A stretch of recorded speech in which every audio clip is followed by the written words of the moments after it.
Ear sign, Aquarius, Gemini, Libra. Kumusta po kayong lahat?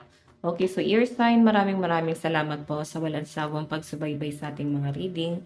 And kung ikaw ay bago pa lang sa ating channel, mag-subscribe na po kayo. And i-click mo na rin yung ating notification bell para lagi kang updated sa ating mga bagong upload. Okay, so ear sign, tignan natin gabay, kapalaran mo. Sa mga interesado pala sa ating private reading, iiwan ko na lang po yung link ng aking Facebook sa ating pong description box below. Okay? Ear sign, Aquarius, Gemini, Libra.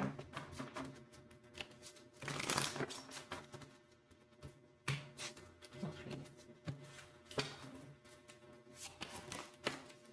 So guys, meron tayong stop. Feeling ko bad habit to na kailangan mo nang itigil. Okay, ba sa inyo guys, parang meron ka dapat distansyahan, meron ka dapat talikuran mo na pansamantala.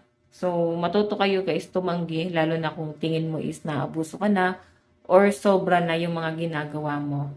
Okay, so air sign, ayan ang sinasabi sa inyo. May mga mali kayong nagagawa or may mga tao kayong maling natutulungan or may mga bagay na hindi mo pa dapat gawin. Okay, so nandito guys yung stop. Kung ikaw naman guys ay laging nahihinga ng tulong, so ang sinasabi dyan guys, matuto kayo ear sign na parang humindi. Okay? Limitahan mo yung mga taong tinutulungan mo. Limitahan mo rin yung sarili mo. Okay? Huwag ka laging oo ng oo. Meron tayong apology. So, ear sign, may nakikita ko dito na yan. Parang merong hihingi ng tawad. Pwedeng meron ka ng binablock, ayan, nautan tuloy. Meron ka ng binablock na energy and hindi mo na para papasukan pa sa buhay na itong taong to. Pero guys, feeling ko, nagkakaroon ng matinding regret itong taong to. Gustong humingi ng tawad sa inyo. Gustong bumawi sa inyo. Okay? Medyo nagigilty itong taong to sa mga ginawa niya. Siguro may nangyari sa kanya na hindi maganda. Nakaalitan mo siguro to. Pwedeng siniraan ka, puro negative ba sinabi sa inyo, sa kabila ng mga pagtulong na ginawa mo sa kanila is parang siniraan ka pa. Kung makita nyo guys, nandito yung stop. So, feeling ko kasi lilimitahan mo din sarili mo din sa taong to. Hindi mo na para pagbigyan pa. And sa pinapakita sa akin guys, parang gusto kang kausapin na itong taong to. Yun nga lang guys, natatakot siya na baka kung anong masasakit na salita ang pwede mong sabihin sa kanya. Nandun siya sa point na parang ayaw niya marinig yung mga maling ginawa niya. Ayan, ayaw niya siguro guys na parang mapagalitan mo or ipamukha mo sa kanya. Tignan pa natin ear sign.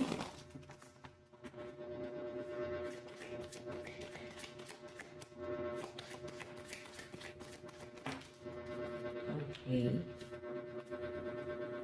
So, mukhang wala nga kayong pag-uusap nitong taong to. So, pwedeng sa love life mo to ear sign. Pwedeng grabe na yung pagsisisi ng person mo. Gusto niya na mag-usap kayo. Gusto niya na para magkaayos ulit kayo. Pero parang nagkahiwalay kayo guys. Ayun o. Naaalala mo pa rin tong person mo na to. Yung person mo naman, ini-stalk ka pa rin. Naalam pa rin niya kung ano na ba yung ganap sa buhay mo ngayon. So, namimiss ka pa rin niya. I think may nababalitaan na siya. Okay, may nababalitaan na tong person na to kung ano na ba nangyayari sa buhay mo ngayon. And parang, yun pa yung parang mas lalo nagpa-down sa kanya ngayon. Kung ano man yung nababalitaan niya. Pwede may iba ka na ini-entertain. Pwede rin naman guys na may ginagawa ka na parang hindi niya gusto dati nung nagsasama pa kayong dalawa. Okay. Meron tayong protest. Mukhang may pinagtalunan nga kayo na itong taong to. Okay, may nakikita rin ako sa mga ear sign ngayon. Medyo magulo din ang inyong isip. Pero tinatry nyo naman guys na maging kalmado. Okay, may nakikita rin ako dito na parang sa kompetensya. Pwedeng sa career. Pwedeng sa kung ano man yung ginagawa mo. Pwede may kakompetensya ka. Okay. So, ear sign, ayan, expect mo na merong isang tao dito na hindi mapakali. Gusto kanyang kausapin. Pwedeng matindi yung pinagawayan niya na itong taong to. Pwedeng sa love life mo, pwedeng sa friendship, pwedeng sa trabaho. Pero mas malinaw kasi guys sa love life air sign. And parang eto na nga, parang binlock mo na siya or parang umiwas. Then balisa tong taong to ngayon. Okay? Gusto niya humingi ng tawad sa inyo.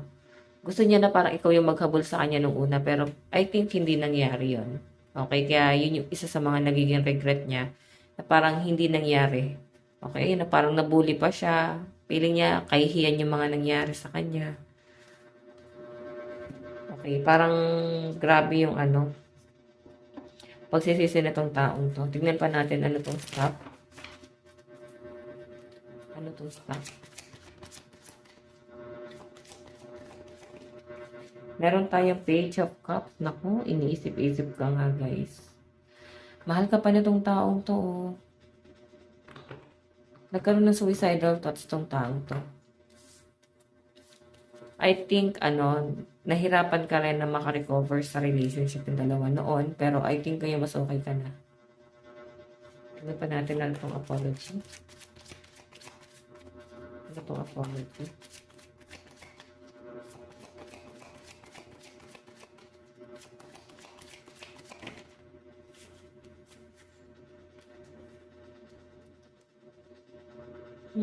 Hirapan? Siguro kasi guys, naalala pa rin itong taong to yung memories niyo together. Isa yun sa mga pinanghihinayangan niya, yung pinagsamahan niyo, tawanan, kulitan. Sobrang minahal ka talaga ng taong to. Okay? Kung bakit nyo guys, hirapan to. Parang feeling niya, paano na naman ako babalik ito sa pagiging ako noon, nung hindi ka pa niya kilala. So, parang gusto niya ulit maging masaya. Back to basic si person mo eh. Tignan natin ano itong introvert. Wish card. So, I think guys, hindi kayo masyado nagkakasundo nitong taong to. And sa malinaw na pinapakita sa akin dito, ear sign, kaya siya introvert. Kasi magkaiba kayo ng pananaw sa buhay. Yun yung malinaw na nasagap ko rito. Magkaiba kayo ng pananaw, hindi kayo nagkakasundo, nagkakanya-kanya kayo. Okay, sige, tingnan pa natin. Ano itong protest? Oops, isa lang po. May pag-aantay. Okay, so mag-reach out sa itong taong to pero meron siyang paghahandaan. Ang paghahandang nakikita kong gagawin niya rito guys, malinaw na malinaw. Ikakalma niya muna yung sarili niya and gusto niya muna na once na mag-usap kayo or pwedeng mag-reach out sa iyo is parang okay ka, hindi na ganun kasakit yung mga pwede mo bitawang salita sa kanya. And kung makikita niyo ear sign, eto siya, nag-aantay siya. Meron siyang ibang tinitignan dito, o meron siyang ibang opportunity dito. Pwede may love life na nga to eh. Pero kasi mas ikaw yung gusto niya, ikaw yung mas inaantay nito. Okay, so lucky number mo, 12, 71, 66, and 51. Meron tayong 6 of Swords, relocation. Pero ear sign, kalmado kang umalis dito sa relasyon na to, no? Parang binigyan mo muna siya ng kapayapaan or parang kinalma mo rin siya bago ka umalis.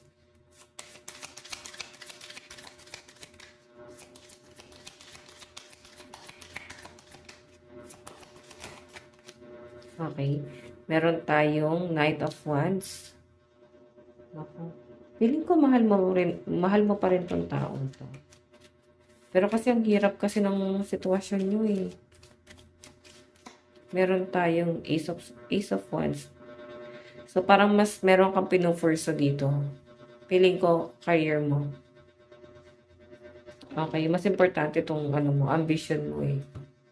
Siya naman talaga yung pinangarap mo nun. Pero I think napagod ka dito sa relationship. Advice. Meron tayong I was called here on a mission. Diba? So, ang advice sa inyo guys, focus ka muna sa kung ano yung mission mo. Focus ka muna sa kung ano yung calling na dumarating sa inyo. Your sign, ito lang po inyong reading. Maraming salamat. Bye-bye.